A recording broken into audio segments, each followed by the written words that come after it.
You are listening to an All Games Radio Network broadcast of allgames.com.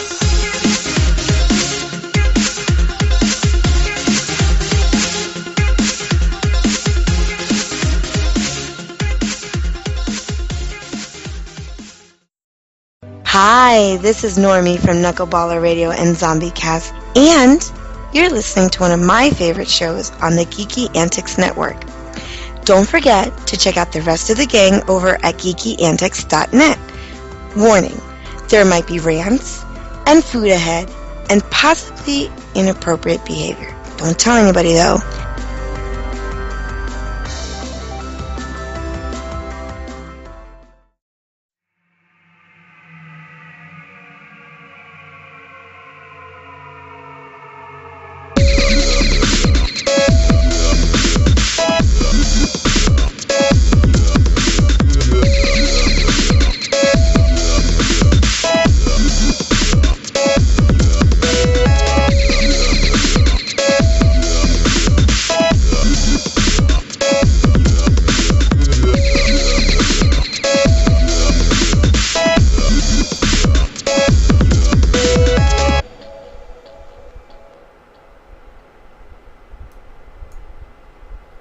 Welcome, geeks, gamers, furries, and midget robots.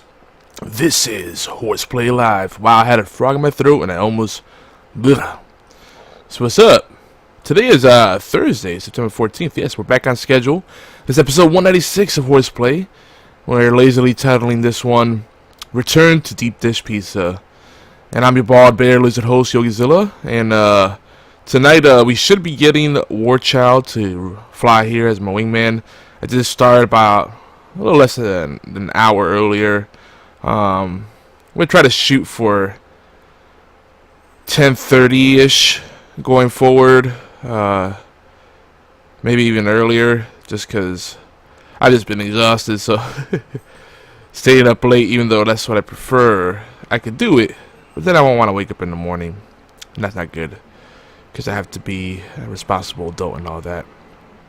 Yes, gone are the days of consulting where I made my own time, my own schedule. For a few years it was good, but back in the 9-to-5 grind.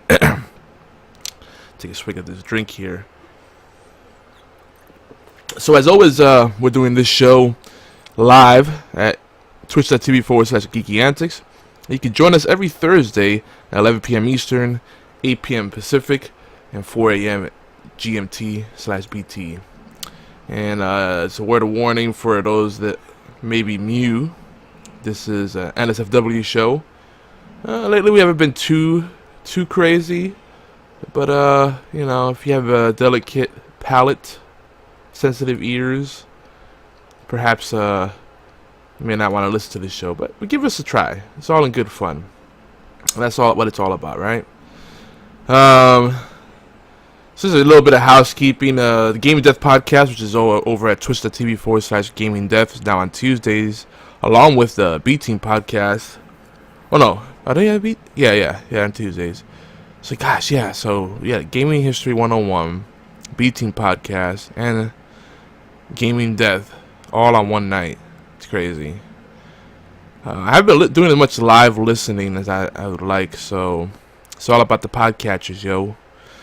And of course, if you want to join us in the live chat, when even when we're not in a live chat, I guess that's kind of redundant, right? But if you want to join us in the chat room, Geekyantics chat room, even when we're not doing the podcast, that's over at geekyantics.net/Discord. Discord's a free app for a platform, if you will, for talking with folks. You can do voice or text. We usually do text, because voice requires a lot more effort. So, a few days ago, the southeast United States got hit by Hurricane Irma. Florida was devastated. About 6 million people were without power. They restored about 60% of power so far. The Caribbean got hit really hard, including Puerto Rico. Most people I know, actually everybody I know so far, came out unscathed, outside of, losing power. but at least no one was hurt or killed. That's the most important thing. Property can be replaced, but lives cannot. Monday was interesting. It was very dark, practically pitch black outside. Wind started picking up.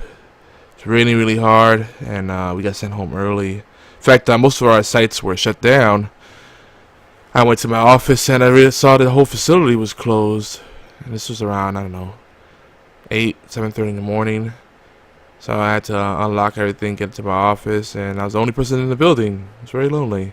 Then I got sent home early, so the managers were amongst the last. Actually, we were the very last to leave. But since I'm part of the emergency response team, we had to address issues with flooding and potential damage to property, particularly our customers' products. I mean, insurance covers a lot of stuff, but still, you want to avoid extensive damage as much as possible. And came back from Chicago to come back to this. Then I still haven't had a chance to really decompress, so this is going to be a good weekend to at least take one whole day maybe to myself to sleep in and rest up, and then back on the grind. I got to get ready for a big presentation and firm up some plans for IT projects. A lot of rollouts in the pipelines.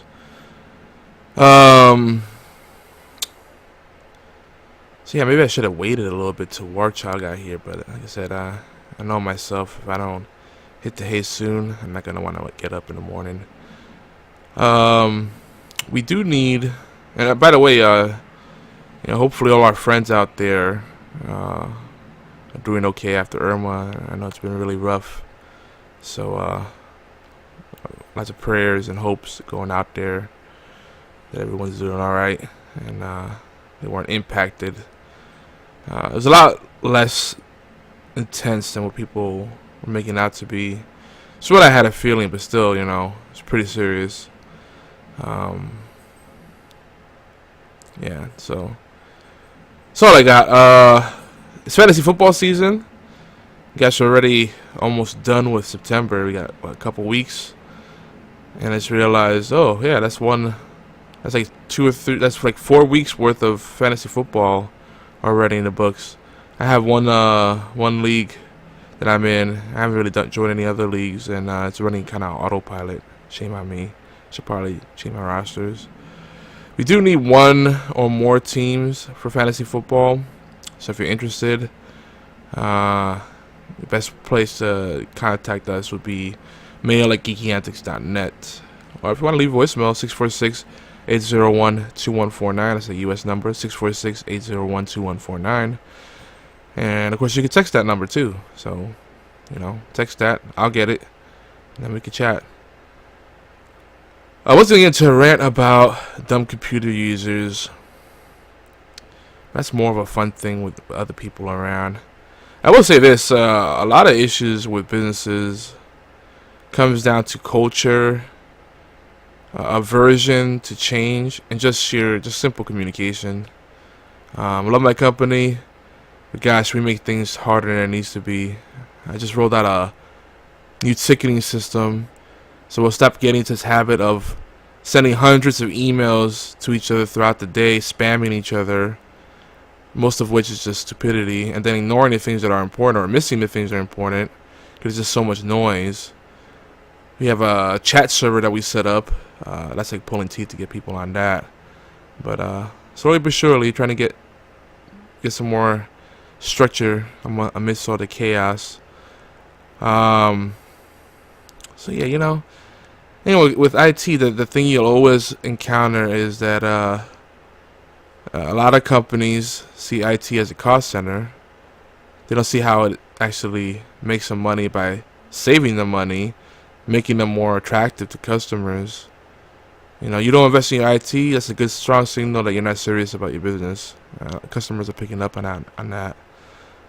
Data integrity, security of premises, productivity, efficiency, minimizing downtime, having the ability to bounce back from crisis.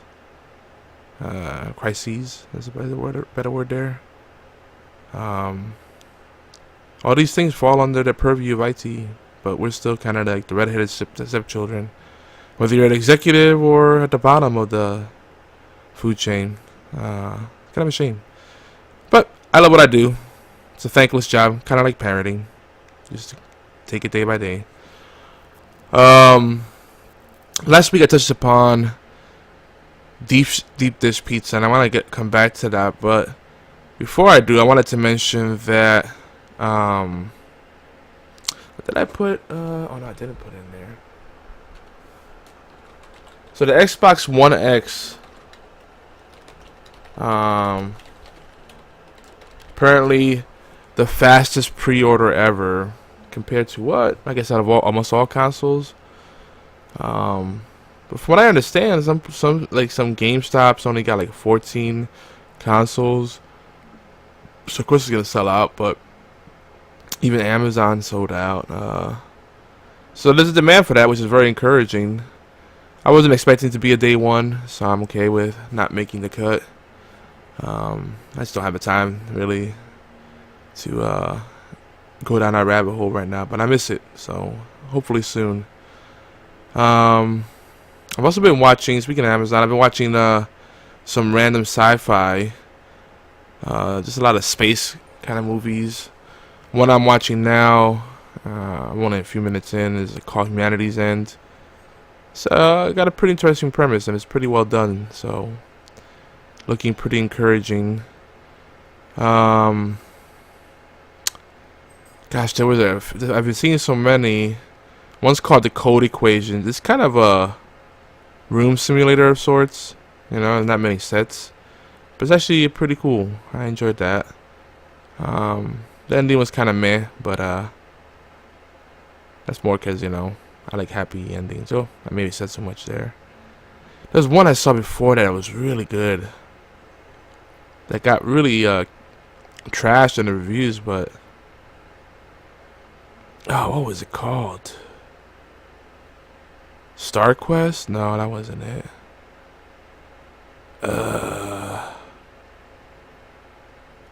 It was about a crew. The Last Scout. There we go. Just by going through the story, I kind of remembered. So it was about these scout ships that were leaving Earth because Earth was ravaged and by war. So they're looking for a new place to colonize. Scout ships fan out, and I guess this one is supposed to be the last scout ship. It's trying to find a habitable planet, but they run into all kinds of issues along the way. A lot of it's stupid shit. There's a twist ending there. I saw it coming. Not a fan of the twist they tried to push because it didn't really hit. But overall, it was very well done. Good CGI. Pretty good characters. Not that much diversity in the set pieces, but the sets themselves were well done. And I'm kind of apologetic when it comes to a good kind of space opera. They did a really good job with that. So I gave it a pass. It's definitely better than what the comments on Amazon Video were saying about it. I think people were expecting way too much out of a low budget film. But I say for a low budget film, it looked pretty solid. It's a pretty strong movie. It would be something that if I saw in the theaters, I wouldn't be completely disappointed. I would enjoy the ride. That's all I can say without spoiling it. But The Last Scout, definitely check that one out. Code Encounters, the Code Equations. That one's a little more on the emotional side. It kind of tugs at your heartstrings and messes with your head a little bit. Not so much a thriller, just very emotional ride. And this is some social commentary there as well, quite a bit actually. Not to think about it. Not many characters. Definitely not much set pieces. But still worth a watch. That one I can't recommend as strongly, though. I think it's an acquired taste. Whew, and I'm slowly fading here. So last week when I talked about deep dish pizza, or just pizza in general, one of the things that I wanted to just kind of bring up, I've been thinking about it, deep dish pizza is nice because you get more of your money's worth, right?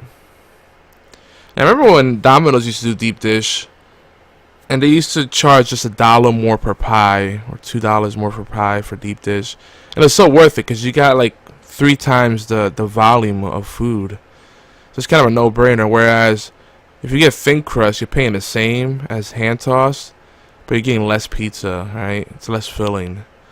Yeah, it has a good flavor. It's fun to eat, but you really think about it, it's like, you're leaving money on the table. And the material cost to them is much lower. They make more profit, and you get less food. Excuse me. So, so deep dish, it's fun. You can eat it by hand, but it's really kind of a fork and knife kind of thing. So it kind of puts pizza in a more classy kind of place. And I guess, when I think about Chicago, as cliche as it sounds, I gotta say deep dish pizza comes to mind, and popcorn. It sounds silly, but I guess supposedly the Chicago style popcorn is a mixture of cheese popcorn with glazed popcorn, like toffee popcorn. Usually the Chicago style glaze is really good. In fact, I bought Southeast Grocers, SE Grocers brand pizza, popcorn rather, which is sold at Buy Low. It's basically a local kind of brand, the store brand. It's like, what great value would be to Walmart. And I gotta say, the Chicago style popcorn was really good. I don't think there's any nuts in there, but it's just really tasty. So I gotta hand that to them. That's really good stuff. But pizza, deep dish pizza. I'm still a New York pizza guy all the way, and not the thin crust bullshit. Just classic hand toss, or what some people call it Brooklyn style pizza. That's to me a New York City slice. Anything else is sacrilege, if you ask me. It's got to be really cheesy. You have to hold it with 2 hands, and it's got to be big. The slice has to be big enough that you have to fold it to really control it. Good, greasy, cheesy fun. That's really it. But one of the things that's funny about deep dish pizza is people don't realize when they order it that it's it takes longer to bake in the oven, and the toppings don't cook all the way like you would with the regular pizza. They're cooked, to healthy standards, but you're not gonna get that crisp, that crunch you might get, with a classic hand toss, New York style pizza. So people don't know this, and they're like, "Oh, it's not that good." And another thing too, Chicago is so proud of their pizza that the locals will argue left and right what's the best place. Is it Luminato's? Is it Giordano's? Is it Gino's East? Is it what's the other place people talk about? Sort of L Luciano's, I think. Is it Pizzeria Uno's?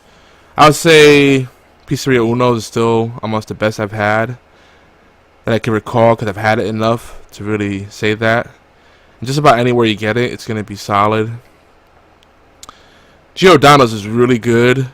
The only thing I would say that I would agree with some of the locals that were saying try out some of the other places is that their crust is very hard, and I like a little give. I like a little bit of doughiness in the crust. So it's one of those things that, if you don't do it just right, the outside will cook really well, and then the inside not so much.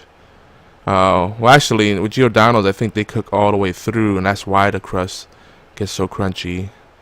So, I'm sure if they put some kind of like, also the crust isn't as flavorful. I think you gotta brush some flavor on there, you know, or knead some flavor into the dough so that really get that good crust. Now if you get a deep dish with stuffed crust, it's the best of both worlds, you know, all cheesy, meaty goodness. And if you're not a meat eater, I'm sorry.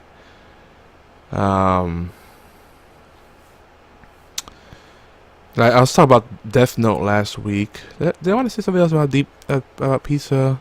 Pizza's great. That's all I gotta say about it. Like I said, this is gonna be a really short show. This is definitely a quickie. Not even a segment, the quickie. The whole show is a quickie. Hopefully, I'm gonna try to get more into a better schedule, especially on Thursdays. Make sure I rest up the day before.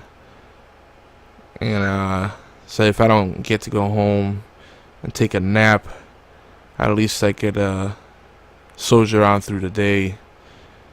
Or maybe I just invest in more energy drinks.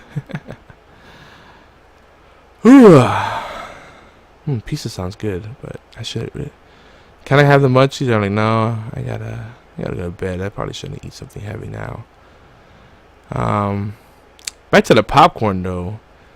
Nuts on Clark, fantastic, right? Now it's almost impossible to find any places that sell popcorn with peanuts. Even Cracker Jack, you barely find peanuts in there, and you have to get the original Cracker Jack to get the peanuts. Otherwise, it's just caramel popcorn, or caramel if you prefer. I haven't seen Poppycock in ages, and then I tried Crunch and Munch and Fiddle Faddle. There was maybe like 3 peanuts in there. It's pretty sad. And it's all because peanut allergies are a very pervasive thing. It's a very common thing. You can't spit without running into someone that's allergic to peanuts, which sucks. Cause peanut butter, peanut oil, you know, peanuts in like Thai dishes, you know, from Thailand, you know. Thai food is good. You know, a lot of Asian dishes actually will have some kind of peanuts in there, peanut oil. So if you're allergic to peanuts, you can't have anything that's prepared in the same place where foods that have peanuts in there would be. You get brownies that don't have any nuts in them, like, my condolences if you have peanut allergies. I love nuts, legumes, all that kind of stuff. But yeah, peanuts, I guess they're in their own. As any nut. If you're allergic to peanuts, you're allergic to any kind of nut. But a lot of things that we know as nuts are actually legumes, which is interesting. Very interesting. Like a pecan is a legume, if I'm not mistaken, not a nut. So you can't have peanuts, but you can have pecans. So anyway, Nuts on Clark, they do this gourmet popcorn thing, and they have all kinds of different styles.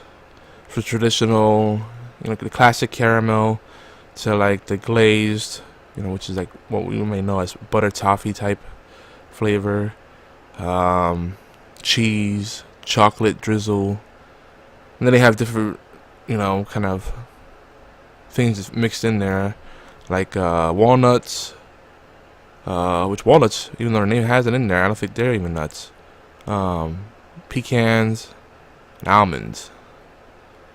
Now, if you get in the airport, particularly O'Hare Airport, it's pretty expensive. You know, it's airport food. But, you know, it's cool. You get it at cool. They put in a little kind of like stadium style bag. Then they wrap that in a bag. You know, think like a movie theater or a sporting event style bag, like the little crinkly white bag. You know, that kind of thing. Really, really, really cool.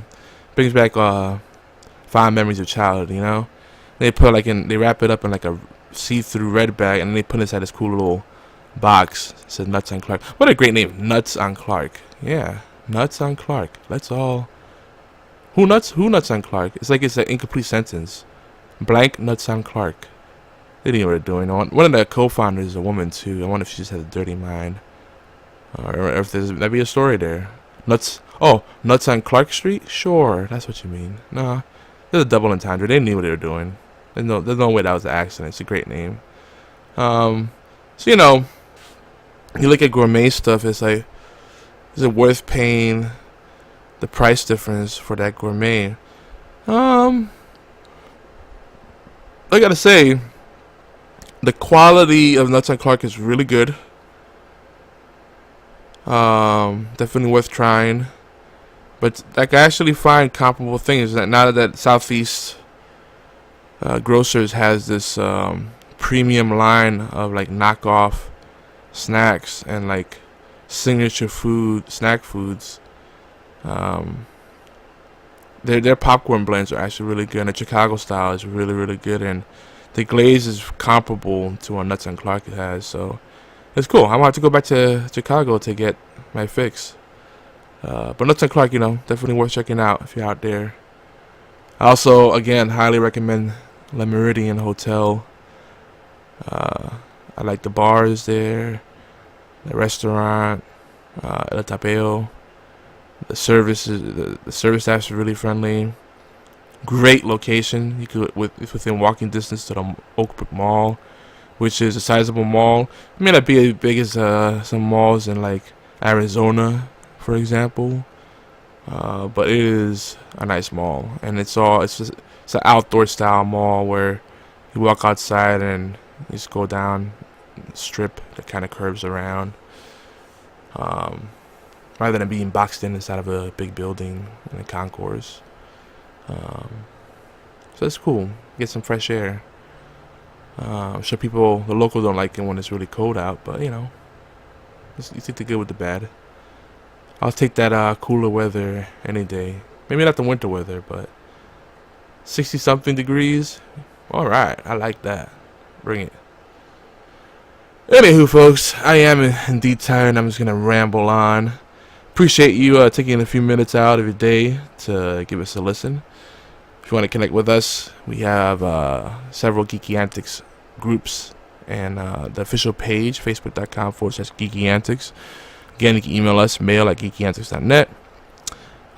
Leave us voicemail or text us, 646-801-2149. If you're not in the United States, there might be international call charges associated with that.